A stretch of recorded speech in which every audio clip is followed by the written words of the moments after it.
Shabbat Shalom, or Shabbat Shalom Shalom. Okay, hi Daniel, good to see you. Yes, thank you, Anna, and thank you to Anna behind the scenes. And Mark Horn, do you feel like reading the Torah blessing today? Sure. Right. Baruch atah Adonai Eloheinu melech haolam asher kitshanu b'mitzvotav v'tzivanu la'asok b'divrei Torah. Amen, amen. Blessed are you, divine source of the universe, who has sanctified us with your commandments and commanded us to soak in these words of ancient wisdom. Amen, amen. Okay, done with the Torah blessing and on to Torah itself. Hi, Tony. Good to see you. How can we not in person? Only live a few blocks away. It's okay. Don't worry about it. Don't worry. Oh, Paul. Hi, Paul. I was hoping maybe you were in for Thanksgiving weekend, but you're there and not here. But good to see you. Shabbat Shalom. Shabbat Shalom. Hi, Amy. Hi, Amy from sunny Florida over there. Okay, so what we're doing today is my favorite topic. Who knows what my favorite topic is? Drama, of course, drama, right? My favorite topic. And what better parsha is there than Toldot? I'm in Santa Monica, Rabbi. Oh, you're in Santa Monica. Okay, that's a good excuse, Tony. Thank you. It is a pretty good excuse. It's a pretty good excuse. You can't walk here.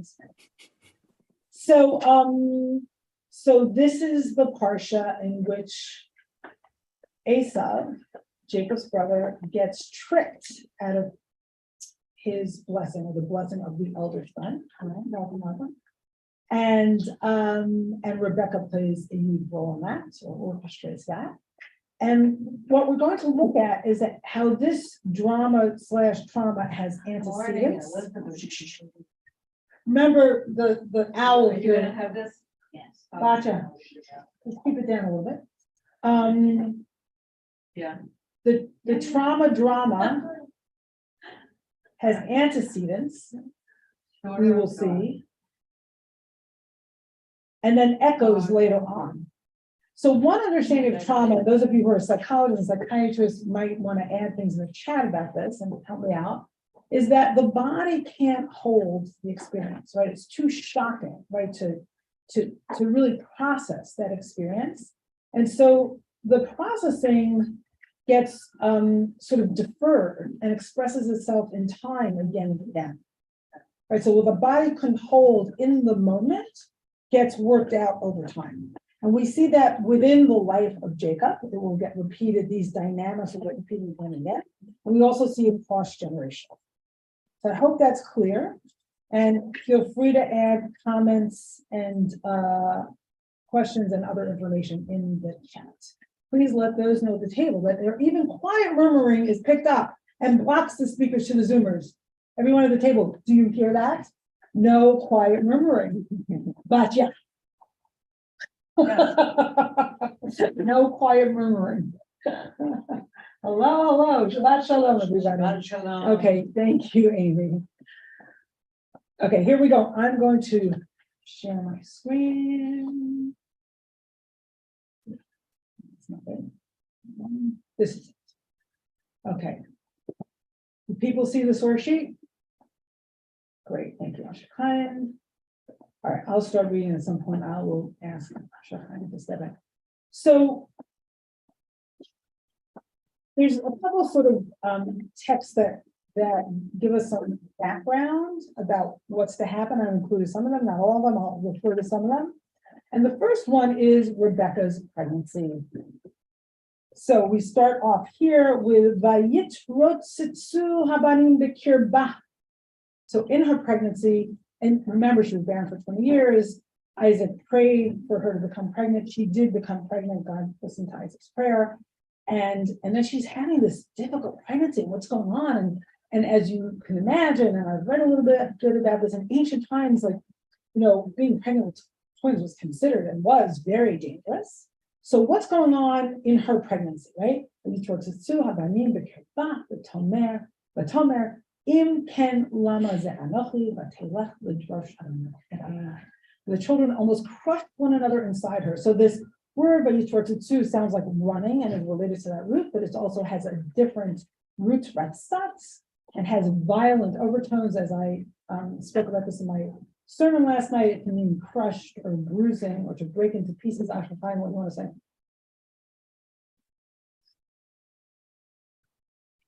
You've got to unmute. The text that was sent out by link seems to be a different version than the text that you're sharing. Okay, Anna, do you think the two texts were mixed up? There's one for services and one for open book. Yes, that's probably the case. I will take the link that's in your browser. Okay, so you'll see a new link in a minute. Sorry about that. Oh, I just need to. Thank you. Okay, so she says, these words of kind of existential crisis. If so, why do I exist? And she went to Vatelech L'Drosh Adonai, and she went to inquire of Adonai. Vayomer Adonai la Shnei Goyim b'Vitnech. And God said to her, 2 nations are in your belly. Two tribes from your body shall be divided. Tribe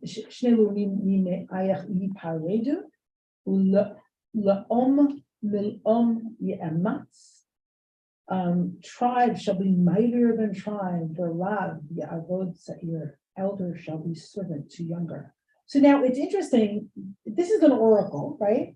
And oracles are famously unclear. And this is also unclear. Like it's translated as elder shall be servant to younger, but it can be read differently. It can be read as Berav Yavod Sa'ir. So the older one, the younger one will serve. So it's really not clear. We know it's about dominion and domination. That's clear. But exactly what's going to happen is not clear. So it's not necessarily an excuse or a directive for Rebecca's later behavior. But clearly she hears it that way. Hi, Yonatan, Shabbat Shalom. Okay, we are now on the second source on the page. So this source, I think, is really important. We'll see why in a number of ways. Vayigdalu hana'arim, when they grew up. He Esav ish yodea tzayid. And Esav is a man who knows how to be a hunter. Ish sadeh, man of the field. The Yaakov, in great contrast, right? Ish tam, an innocent man or a wholesome man. Yoshev ohalim, he sits in the tent all day. He's a simple, innocent guy, There's quite a contrast between these two men. And Esav is clearly a man who's sort of more sort of an expression of like a man of nature, like a man who's hairy, a man who's like more part of the animal, or I think that's how the Torah is portraying him. Kind of simple, simple, maybe a man of the mind. And of course, the Midrash portrays him as a person who goes to the right yeshiva. So, and now here we have favoritism, right? So Yitzchak loves Esav, but there's a reason he loves Esav. Why? It's science, where he brought hunted game for his mouth. Such a visceral image, right? The food in his mouth. So Esav somehow feeds him. Rivka, heaven, Rivka loves Yaakov. So this seems like unconditional love, right? And in the Ethics of the Father in Pirkei Avot, it says, makes a distinction between ahava shetluya badavar, that a love that is dependent on a thing, and they indicate in Ethics of the Father that that's a lesser kind of love than ahava shelot tluya badavar, that a love that is not dependent on a thing. And they give it as an example of a love that is not dependent on a thing as the love between Jonathan and David. So it's interesting that they give an example of love between men. But you'll see how this plays out so powerfully that Yitzchak is focused on it, right? Yitzchak is a man of appetite. He's like, he needs to be fed. Now, and perhaps that's related to the trauma, right? It's like sort of a lifelong sort of, emphasis or focus on the senses and somehow not, as we'll see, on the bigger picture, as Rebecca is focused on the bigger picture. He's just, very sensory in terms of smell and taste and feel. Okay, so let me just see if there's any, no, there's nothing in the chat. Okay, good. I have a question though. Yes, you Why do. You have no time. Go ahead. Why did you make the assumption that this Russian after between Yaakov and So why am I making an assumption that it's Ahavasha Lotzliya B'Deva? Why am I making an assumption that Rivka's love for Jacob is not dependent on a thing? Only because of the verse, only because of the language of the verse. I don't know what's happening behind the verse, but it says that Yitzchak loves Esau because, and it just says Rebecca loves Jacob. It doesn't give us a reason. That's the only reason why.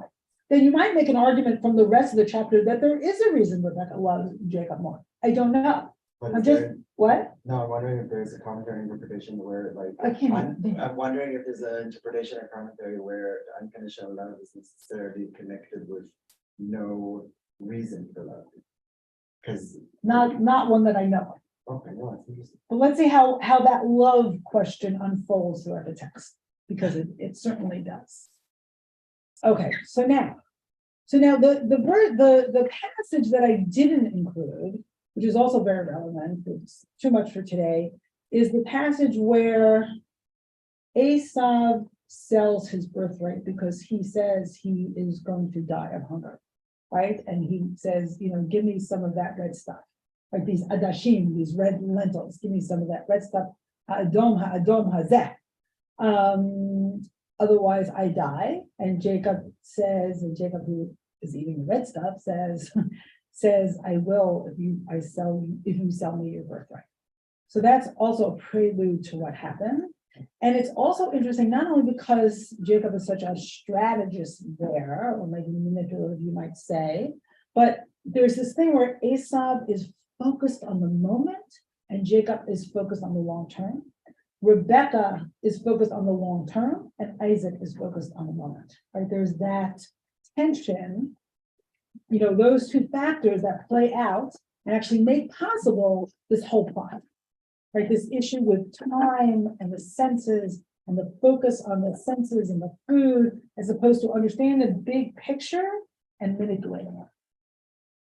Okay, and I'm not saying what's better. I mean, Rebecca, oh my God, what she does to her family and what Jacob does to his brother and to his father, I mean, it's horrible. I'm saying this is playing out in the Torah, the long term and the short term, and it's crucial. Welcome to us. Okay, we are on the third source on your page. Okay, so now let's see what happens. So now we're in the drama trauma, or what's about to unfold here. And this is how it starts. Vayihi kizaken Yitzchak. So Yitzchak was old, but tichena einav, and his eyes had become too dim for seeing. I'm sorry, tichena einav mereot. Vayikra et Esav b'no hagadol, and he called Esav his oldest son. Now, don't we know it's his oldest son? Why are they telling us this is his oldest son? Vayomer elav b'ni, and he says to him, b'ni. Vayomer elav, he named me, said to him, here I am. So we're hearing overtones of what? Echoes of what? Earlier trauma. Paul, the Akedah, right? Vayomer elav b'ni. Vayomer elav hineni. So I think in the Akedah, and someone will correct me, it's Vayomer elav Avi. So Yitzchak says to Abraham, Avi, and then it says Vayomer elav hineni, and Abraham says to Yitzchak, hineni. Right, but there's certainly overtones, and the Akedah, the Bani of Isaac, throughout the whole text. The no, the knee, Avi, right? It's all over the place. The father, daddy, son, and you'll see that all over here. And also the hineni. Okay. Now, let's see what the Midrash does with this blindness. What's this blindness about? And as we can see, as things unfold, it's not only a physical blindness, it is an emotional blindness. He doesn't know who's the son that's standing before him. He doesn't recognize him, right? That's a deep, deep blindness. He doesn't recognize the voice, but doesn't somehow believe that it's Jacob. He thinks it's Esau. So we'll get into that in a minute. Let's see what the Midrash says here. But Einav Meirot. So in his eyes, it was that Isaac was old and his eyes dimmed. From seeing Meirot, Mikoach Otare Re'iyah, from the power of that sight, with sight. So which sight made his eyes dim? At the hour that Abraham, our forefather, bound his son, Yitzchak, his son, Beno, his son, al mizbeach, on the altar, Tala einav b'maron, he cast his eyes to the heavens, he beat Bashchina, and he looked at the Shekhinah, he looked at the divine presence. And there's something about that vision. It's like looking directly at the sun that blinded him.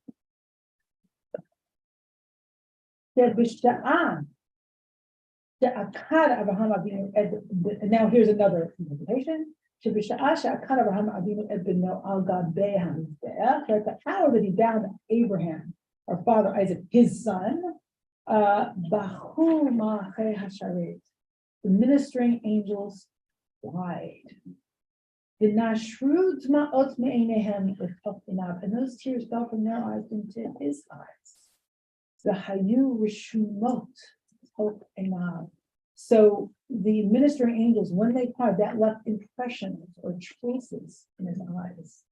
The Kevaji is king Kahunav. And when he became old, his eyes lit. So over time, the power of those tears sort of left, had their effect on his vision. It had their effect on his vision. As it is written, he's a Ken, and then his eyes had dimmed. Okay, so the Midrash itself is making a direct connection from Akedah in two ways. One way is that Isaac, that the Shekhinah was right there, and Isaac looked at the Shekhinah and it kind of blinded him. And the other is that the tears of the angels fell into his eyes and left an impression that manifested when he was an old man. Okay. Okay, now we're going to number 6. I think we talk about it. Jonathan, let me just, we have one quick comment? Because I want to get some more text under our, yeah, go ahead. No, I'm just wondering, it's beautiful the way that it's written in Hebrew, and so, of course, in English, but it's impression, this Shumot, I'm just wondering if, like, it's a part of, like, generation or a type of trauma / generation or type of maybe, like, inheritance. Yeah, you hear at the beginning when I explained, that's exactly what I said. We're gonna go on, we're gonna go on, but exactly, okay, you're on the same path as same guess, excellent. I was actually wanting for you to clarify for all those that were late, what you said at the beginning. Is that what you wanted?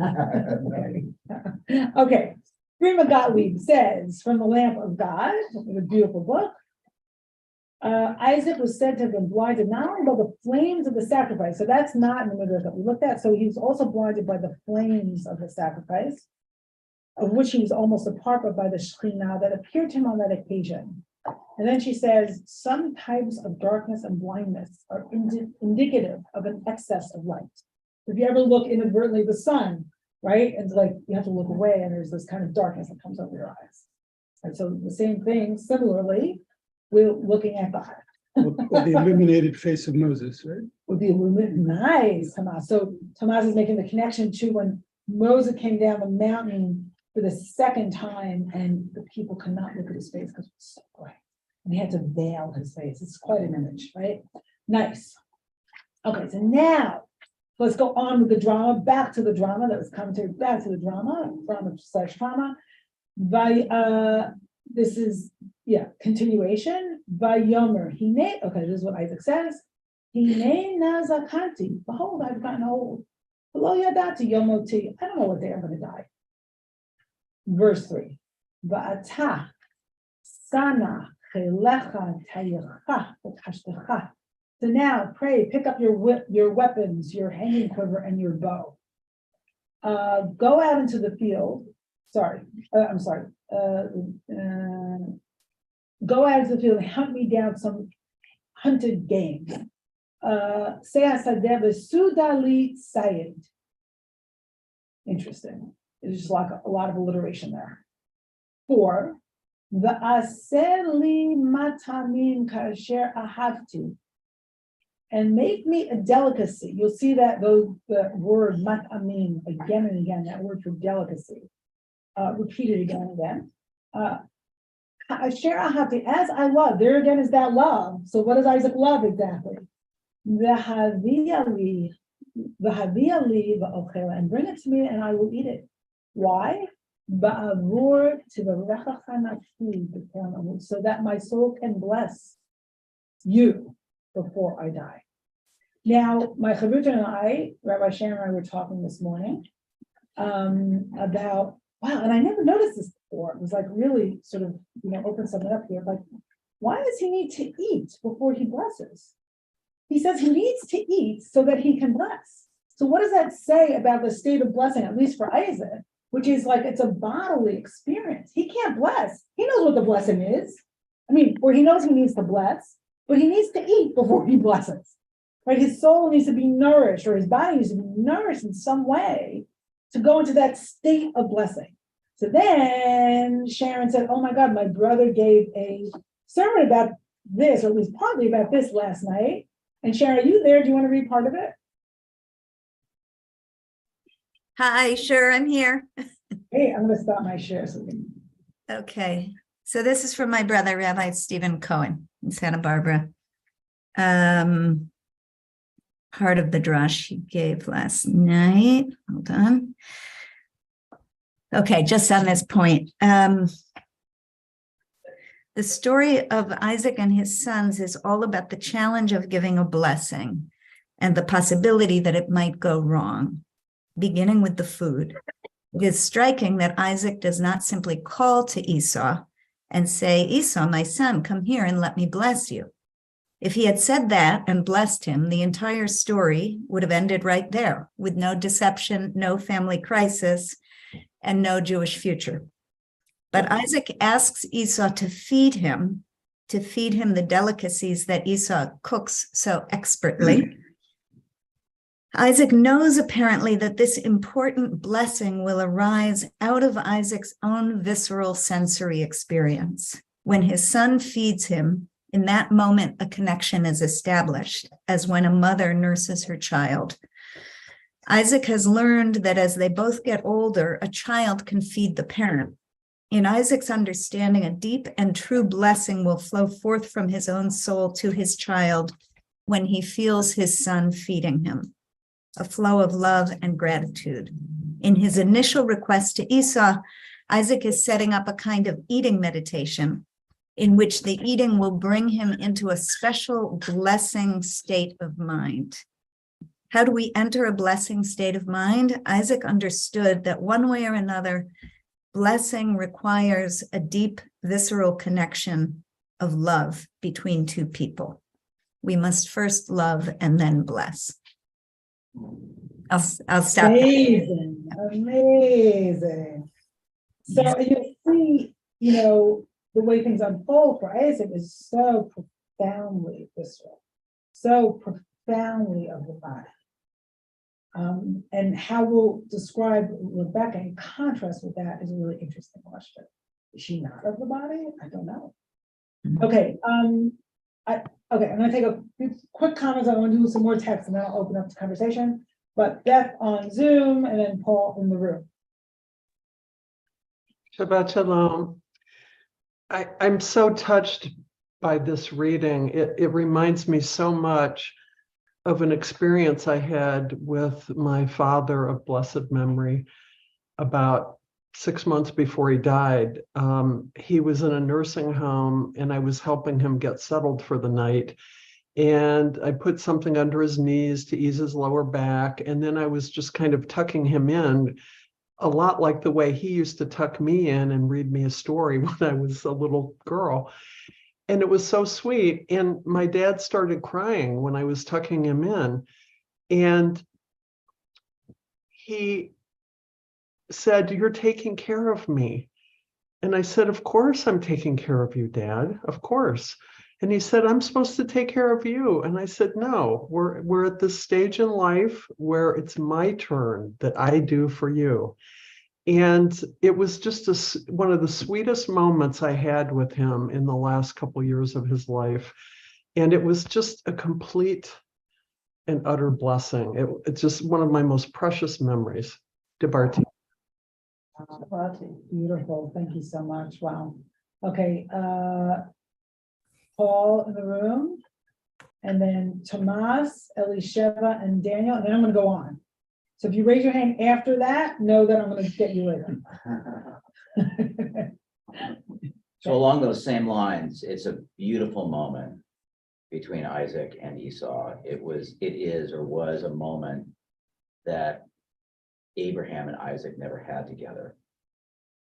It was provoked by Isaac's understanding of his diminished capabilities. He couldn't see, therefore he couldn't hunt, and he needed his son to help him. Mm. And the feeling that he anticipated. But then finally, with respect to blessings, what Isaac is saying here is my own blessing, as opposed to God's blessing, which is what Rivka heard. She took this moment and blew it up when it could otherwise have been just this beautiful thing between a father and a son. But then it wasn't. And then it wasn't. She got in the way. Yeah. That's really interesting. Okay, did everyone up there hear? Up there in Zoom land? What Paul said? Yes, okay, good. Tomas. Oh, just very briefly, in case it's helpful to the discourse, I was thinking of all the things that crossed the lips, because I remember that was the name of something we were talking about at Yom Kippur. And so, there's regular speech. I guess there's food in each other's bodies, but there's speech. There's vows, and there's prayers is the ultimate. And blessings are somewhere between a vow and a prayer, it seems to me, in that they're addressed both to the recipient, but also to the divine, kind of simultaneously, because my power to bless you is really just borrowed power. And so, but it's also kind of a promise, and you have to give it carefully. So it has the quality of a vow, and it has the quality of a prayer, because you're asking for a power beyond the mortal to intervene. But in case it's interesting, all this blessing, as someone who came into Judaism from Catholicism, was entirely new. In Catholicism, the only blessing really happens in the sacraments, and it's a priestly blessing, whether that's at Mass or penance or whatever. It's rare, and it's a lot of hocus pocus. And in Protestantism, you hear the word more commonly because it's a cozy word, but it's really asking that God blesses this, that, or the other. But all this Jewish blessing, like I bless you, or may the memory of this beloved person be the blessing, or may this action be the blessing. All this blessing, like it's sort of hiding in plain sight as something remarkably Jewish, especially to me coming in from another history. And I just think that's to emphasize the importance of the subject today. And all this reciprocal and mutual peer-to-peer blessing, like you may be blessed to take it for granted, but it was a really new gift for me coming into it as something very distinctive in my experience to the Jewish tradition. Fascinating. Yeah. So just to pick on that for a minute, so the root for the word blessing, just to pick up your role, Tomas, is knees, and the root also forms a few words like brecha, pu, barak, thunder, and has this sense all across the words, the meanings of the words that it forms of going from the heavens to the earth, right? So, and then blessing, the Talmud makes clear, and I could explain how another day, is about a transfer from the heavenly realm to the earthly realm. So when you say a blessing over food, you're actually sort of acknowledging the source of it, and in so acknowledging, you're taking ownership, you're receiving the gift. Okay, Elisha.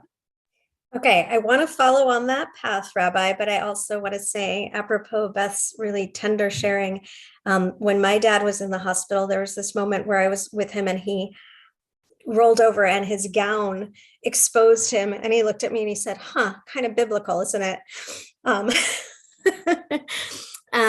But on this note of blessing and of transfer, there are so many thoughts that are coming in my mind. And one is, not just is there food involved in this, but remember with the brothers, it involved food also. And in that case, Esau wanted the red stew, having nothing to do with meat.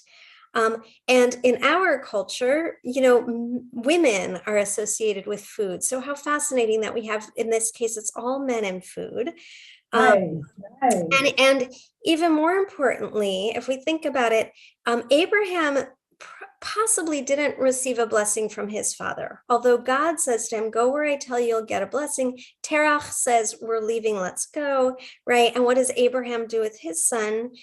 Takes him out and almost kills him. We're talking about this trauma. And I wonder if for Isaac, part of the reason that he sends Esau away to go kill another animal is to make sure that Isaac himself does not have an impulse to kill his son, that there's something about this father-son blessing knives and killing that somehow maybe he can sublimate the need of a life for a life. So certainly it comes out as a need for food, but it might also be something about sacrifice. Or what you're saying is so interesting, Elisha. Is it something about sacrifice or something about rage and the desire to kill as he was killed? Is that what you're saying? I'm saying that in their world and in the relationship of how do we relate to God, and thinking as sort of a pre-understanding of the Levites' sacrificial rites, that Isaac's understanding of his father taking him to give him a blessing had to do with taking him up to a mountaintop and almost killing him, and then killing a ram, right? Or finding a lamb. One is a ram, one is lamb, and sending his son out to go do the killing. So maybe it will somehow sublimate and take away his need to go kill. I also think that Isaac might have been blind for a long time. Like when I think about how did Abraham get away with taking him up there, like I just think like he can't go kill an animal because maybe he can't see. We've talked about that. How did he not see? But no, what I'm saying is that the killing and his requirement to have his son go kill something had to do with the legacy from his own father, taking him and binding him. Okay, thank you so much. Okay, Daniel and then Sharon, even though I said there were not going to be any more comments. Special privileges. Just excuse me if my video goes away because I'm having problems here, but you can hear me, right? Yeah. So I just like to point out that the sensory basis for a blessing, there's this emphasis at this stage on taste, right? But further along the story, we see that touch, smell, and hearing come up and actually prevail, in the sense that Isaac sort of realizes somehow. I personally understand that he wasn't really blind, but he came to realize that Yaakov was the more accomplished person to carry on the pact, the Abrahamic pact. You're anticipating a passage that we didn't read yet. I'm sorry? We're anticipating a passage we didn't read yet. So I want to get into it. Okay, so I just wanted to point that out, for us to keep in mind I don't know whether you're gonna touch on that No, or not, absolutely. but What does Isaac know and not know? Great question. right. You'll And the see- senses. Yeah, absolutely. Okay. But for Isaac, as we'll see in a minute, and I'll stop anticipating after this, voice is less, is not for some reason trustworthy for him as is touch. So we'll see that in a minute. Okay, Sharon, and then we're gonna go back to the text. Okay, I was just going to say on this issue of, the love being, love that's dependent on something or not, it's sort of contingent on something or not. I feel like in so much of this conversation, we're really, part of what's coming through is the incredible tenderness of the relationship between Isaac and Esau, and with the need and nourishment at the heart of it, and Isaac's need and Esau's role in feeding him. And I'm also holding sort of the shadow side of that, which feels like it sets up the deception, which is the reality that love dependent on a thing or contingent on a thing sets the stage for it's transferable. It's right. If that thing is no longer being provided, the love goes away, but also if somebody else provides that thing, then the love can be transferred to them. So I'm just really struck by how, you're bringing us into this, but how the text holds both sides of that, the tenderness of the love between Isaac and Esau that Absolutely. is so bound up with this, but also the danger of it, the danger of parental love that's dependent on being fed by the child, and the danger of any love that's contingent on being fed, and how that can get transferred and replaced. Right, and if the love focuses on the thing, then as we see play out in the next passage, then it doesn't focus on the identity of the person before them. Right, doesn't focus on Because the thing obscures is part of the blindness. Focus on the thing. Okay, Elizabeth. Yeah, right. Sure, Okay, hold that thought. I will. I'm sure it's a good one. Ah, based on last week, I think it's gonna be a good one. Okay. All right, so we're gonna now get into the passage that everybody's anticipating. Hold on, there's a lot of things coming up here. Okay, I'm missing the chat, I'm sorry, I can't keep track of everything. Okay. Okay, so now let's see what's happening here. And this passage holds so much, it's unbelievable. I just want to say, we're going to do this passage, I'm going to do a couple of other texts, and I'm going to open things up, and I hope there's time, because I have to end on time today because I have to be service. So we'll see. Okay, so the Rivka, we're in passage number 8. Rivka Shoma'at B'daber Yitzchak El Esav. Now Rivka, okay, so much to say at once. Now Rivka was listening as Yitzchak spoke to Esav, his son. So note that she is listening. That's the sense that she relies on. And also notice Beno, his son, right? Esav, his son, not her son. Although we know whose son it is, but you'll see that Beno, her son, his son, play out throughout this passage.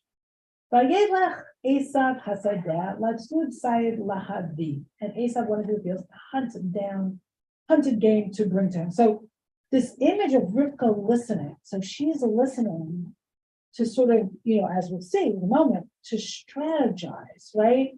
And like Jacob in the scene with the food, she's focused on the long game, right? Isaac is focused on the moment. She is figuring out the factors and how she can manipulate them. Again, for good and for bad, or for good or for bad, but I would say for good and for bad. And really for good, because this is how, as Sharon read in her brother's sermon, this is how Yaakov, right, becomes Yaakov and becomes eventually Israel and the father of the 12 tribes. And the progenitor of our people. Okay, Rivka Amra El Yaakov Binna, and Rivka said to Jacob, her son, Lamor, saying, Hine, Shamati, behold, I have heard, again, hearing, your father at Avicha, Midaber El Esav, talking to Esav, Achicha, your brother, he knows who Esav is, right? Saying.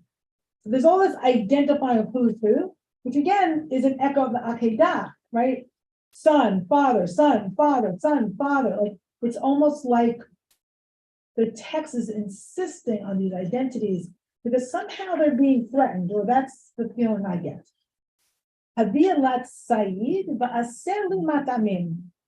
Bring me hunted game and make me delicacies, the ochela, and I will eat it. And I will bless you before God. This relates to Paul's point that she's inserting God in here. Again, for good or for bad. She's got this God consciousness, the motif before my death. So that's a really interesting retelling with a crucial difference. She's not reporting, right? She's not reporting. This is her midrash. Va'ata b'ni shma b'koli, and now my son, listen to my voice. So again, the primacy of the voice for Rebecca, la'asher ani mitzavah otcha, for what I am commanding you this day. So this is such God language, right? Listen to my voice. I am commanded. That's in the language that's being used here. And in fact, the midrash, the rabbis do call her a prophet.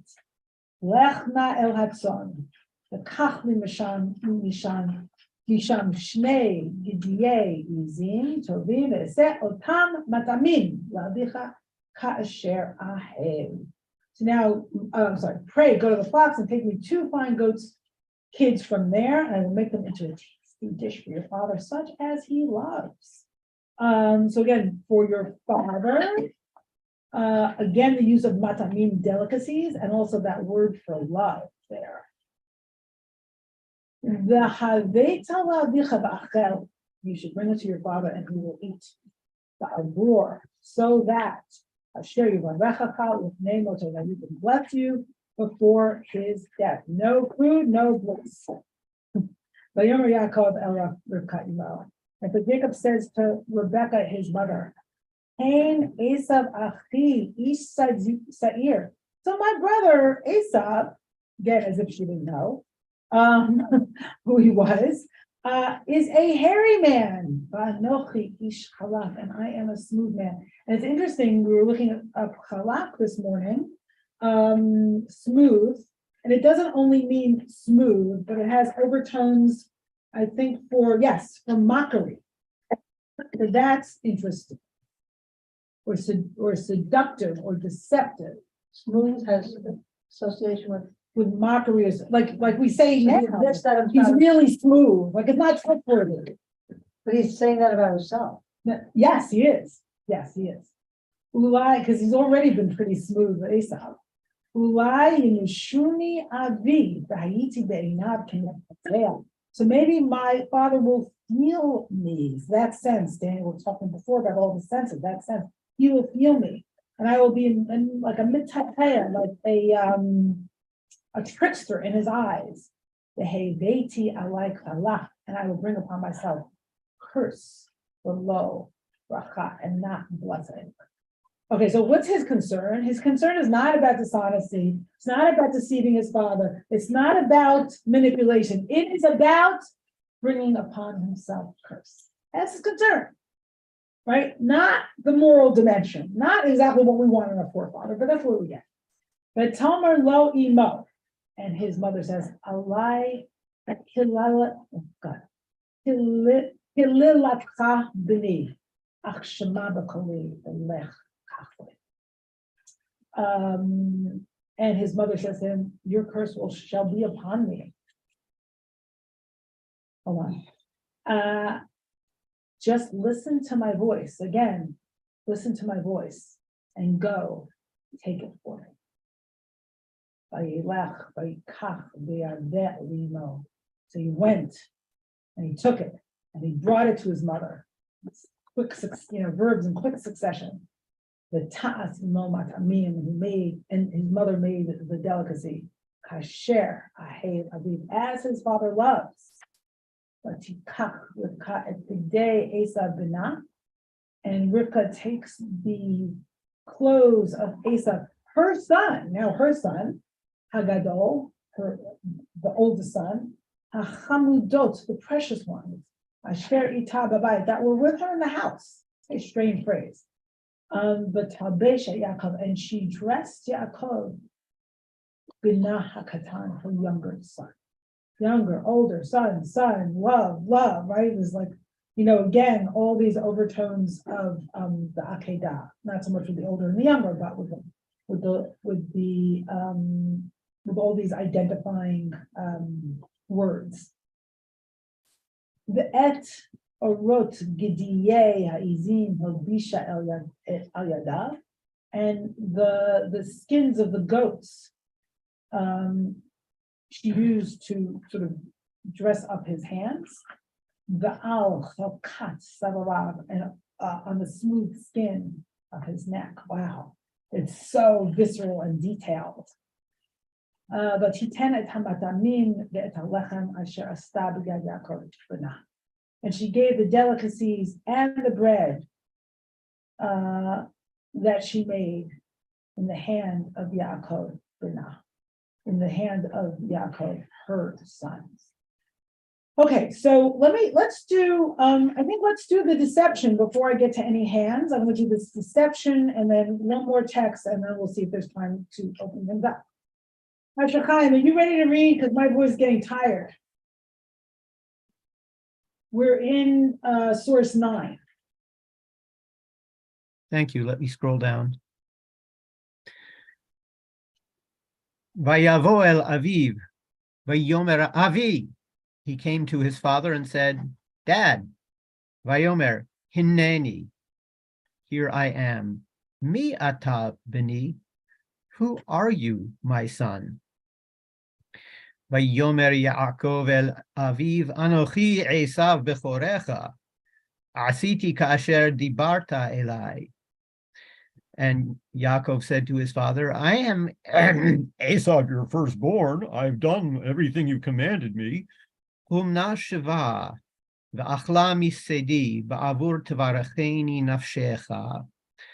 Get up, sit straight, eat from the game that I brought so that your soul might bless me. Vayomer Yitzchak el beno, mazeh miharta limso beni. Yitzchak said to his son, ambiguous, what is this that you were so quick to find something, my son? Vayomer ki hikra Adonai Elohecha lefanai. And he said, because Yud-Heh Vav-Heh, your God, made it happen in my presence. Vayomer Yitzchak el Yaakov, Kishana v'amushcha beni, ha'ata ze beni Esav imlo. Yitzchak said to Yaakov, come closer so I might feel you, my son. Is it really my son Esav or not? Let me just stop right there for a second. So that word like approach and come close is used in other texts in Genesis where there's a non-recognition of identity, right? Come close, and then there's a come in close, and there's a non-recognition, right? And it's interesting, and this goes back to Daniel's point, like he needs to feel him to know who he is. For some reason, he's not trusting the voice. I mean, as soon as one of my family members calls me on the phone, I know who they are. I don't have to feel them. Like, what's up with that? Like, there's nothing more identifying than a voice. Okay, so let's go on. Vayigash Yaakov el Yitzchak aviv vaymushehu. And Yaakov drew close to Yitzchak, his father, and he felt him.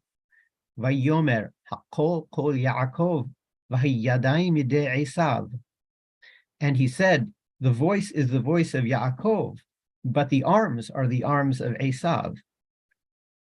Velo hikiro, ki hayu yadav ki de Esav achiv seirot vayevarchehu. And he did not recognize him because his arms were like the arms of his brother Esav, hairy. So he says, the he voice is blessed the him. voice of Jacob, right? The voice of the, like he knows, but he trusts, at least on the face of it, he trusts the feel of the hands.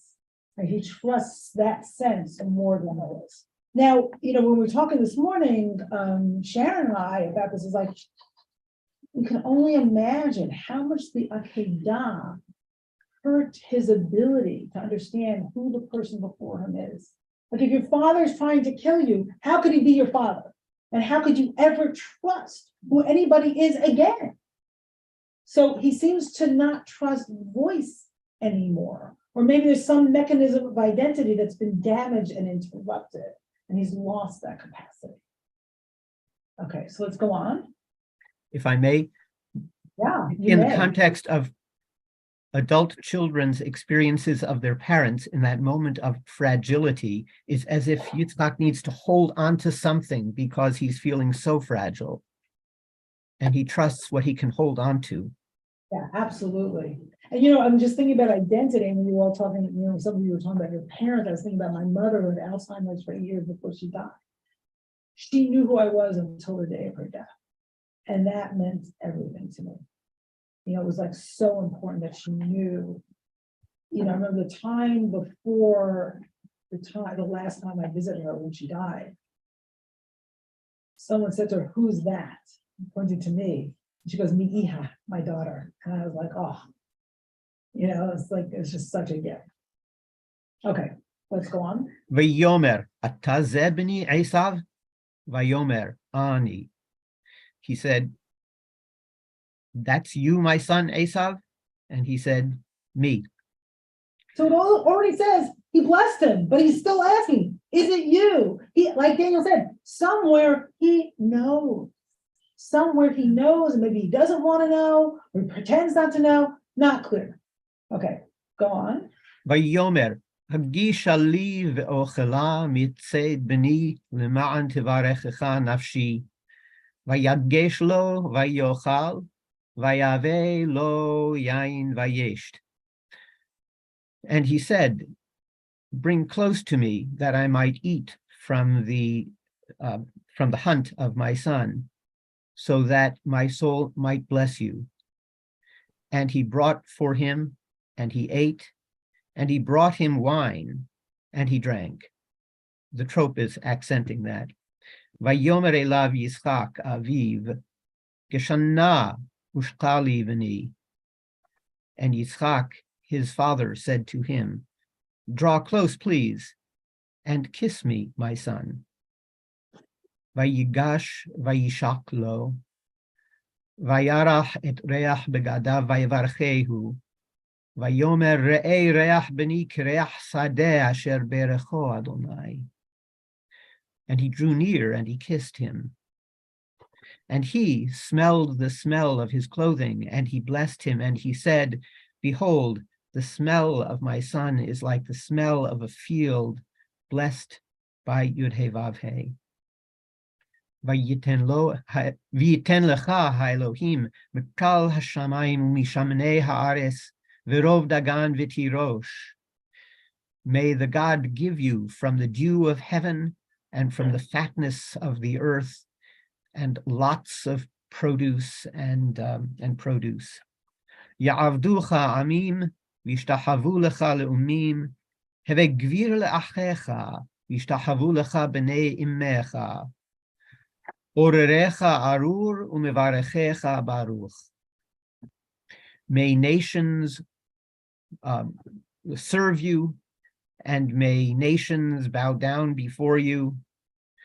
Become the gvir, above your brothers, and may the children of your mother bow down to you.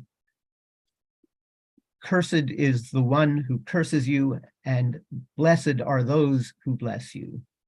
Which is an echo of the blessing to Abraham.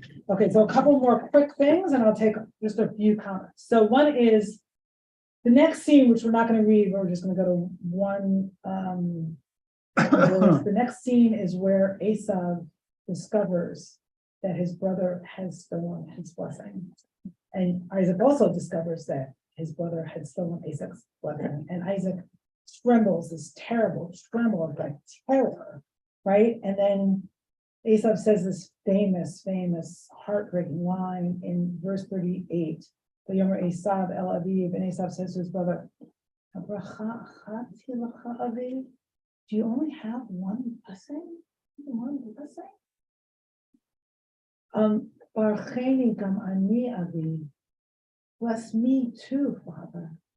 Esav kolo bayeh. He raises up his voice and cries. Okay, now let's look briefly at some of the echoes of this into the future, with the Shemot, the impressions, as Jonathan was saying before.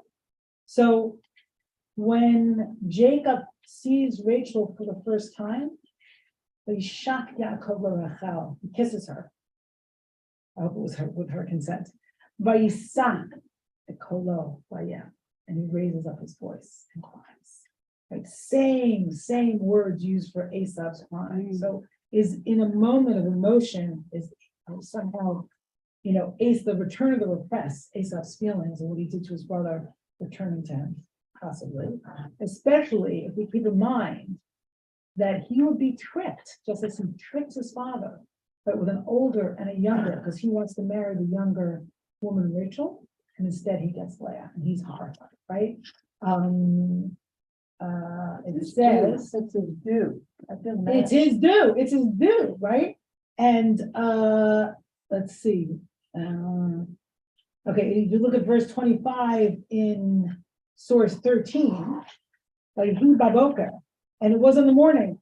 Vehinehi Leah, behold, it's Leah. And he says to Laban, Vayomer Laban, Mazot atzitalu, what did you do to me? Hello, Barachel avadati imcha, v'lama v'mitani. Didn't I work for Rachel? And why did you cheat me? And Laban says, perfect answer. Lo yaseh kan b'mkomenu. We don't do that in this place. To give the younger one before the older one. Okay, so now look at this. This is the kicker. So here's the midrash about this. What are we on? We're on the last source on the page. 14. Thank you. All that night, Jacob would cry out for Rachel, and she answered him because Rachel was hiding under the bed. Long story, but I'll skip over it. In the morning, he saw it was Leah. He said to her, what is the cheater, the daughter of a cheater? So he's saying, your father's a cheater, and you're a cheater, right? And she said to him, is there ever a teacher with no students? Did not your father call out Esau, and you answered him? So too, you called out to me the wrong name, and I answered. So Jacob will suffer from this, talking about how trauma, the impressions of trauma stays with you in terms of a younger and an older for the rest of his life. Because remember what happens with Joseph and his brothers, and how Joseph was his favorite, and the older brothers, tattle on Joseph, and then almost kill Joseph, and he's sold into slavery. And that this karmic, traumatic pattern actually is what ultimately sends our people into Egypt. Okay, there's a lot of okay. First thing I'm gonna do is stop my share. There's so much to say. Elizabeth was waiting from before, so I'm just gonna call on a few people. So and I'm gonna ask everybody concise, just one point. Elizabeth. Oh my God. All right. There's so much to say now because we've gone further. I know. But you have to choose one point. Choose one point. Okay. So that wonderful, and I don't know your name, I don't remember the name, woman who talked about her father's getting old and her taking care of her father and the tenderness. What was her name? Beth. Beth. Okay. Same name as I have. Okay. So what's striking me is like this is the origin story of a really it's a terrible origin story of someone who's completely alienated, because Jacob is his brother Esau is simple. He won't give him any stew. I mean, the stew is for other people, is for people to eat, right? But he won't give, he's alienated right there from his brother. He's not just simply giving. Yes. And he's very alienated from his father. You could never have this dialogue and the whole thing, it's drawn out. So it's not just sort of an impulse that he's obeying his mother. He's actually a drawn out conversation where again and again he It's a says lie no. again and again. Again and again, no, I'm Esav, I'm Identity of yes, that. right. Right, He's so right. alienated from his father, so ungiving toward his father and his brother. So where's the love? And I'm really, and yes, he does get a comeuppance, but it's actually continued because his children, except for I guess Joseph and Binyamin, are also deceiving him when they come and say that Joseph's dead. And Yeah, there's a Jacob whole- totally gets deceived, yeah. right. So it's the alienation that was really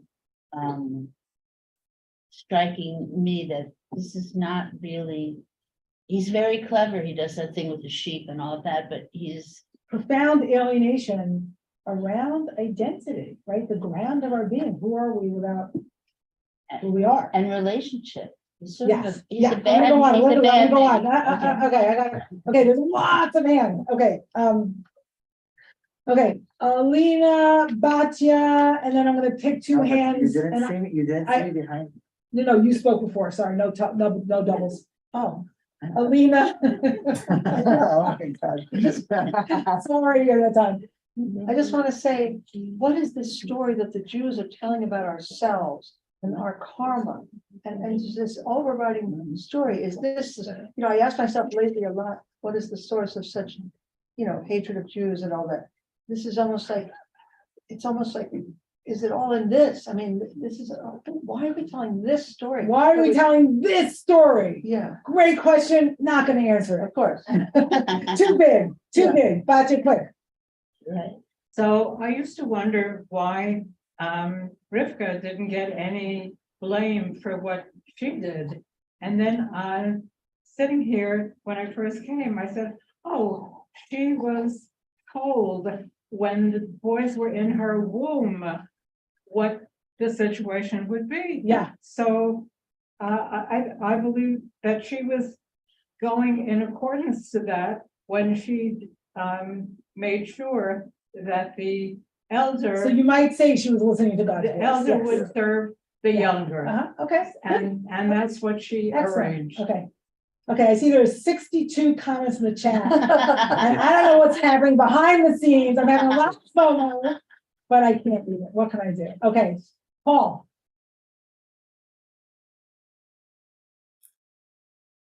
Shabbat shalom.